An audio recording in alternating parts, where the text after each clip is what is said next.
Hi everyone, this is Filipina Travel Vlog here in Japan. So tara, kain tayo ng dragon fruit which is from Vietnam. Yes, nabili ko to siya dito sa Taiwanese or Vietnamese na store guys. Yan, so actually hindi masyado kumakain ng mga Japanese ng dragon fruit.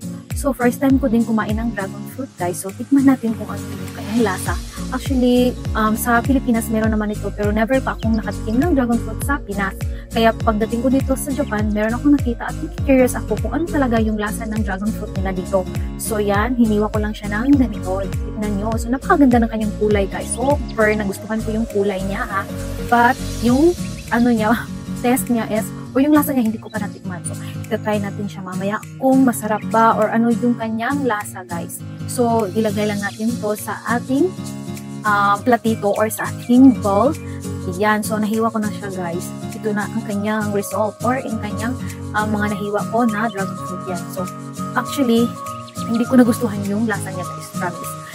Hindi ko alam kung iba't ibang klase yung dragon fruits meron. Pero the thing is, hindi ko talaga nagustuhan yung lasa niya. Dahil hindi ko nagustuhan yung lasa niya, so gagawin ko na lang siyang shake mga guys. So lalagyan ko na lang siya ng condensed milk, tapos evaporated milk, and then konting sugar para naman magkalasa yung ating dragon fruit. See you on my next video. So don't forget to subscribe and click the bell button for more updated video.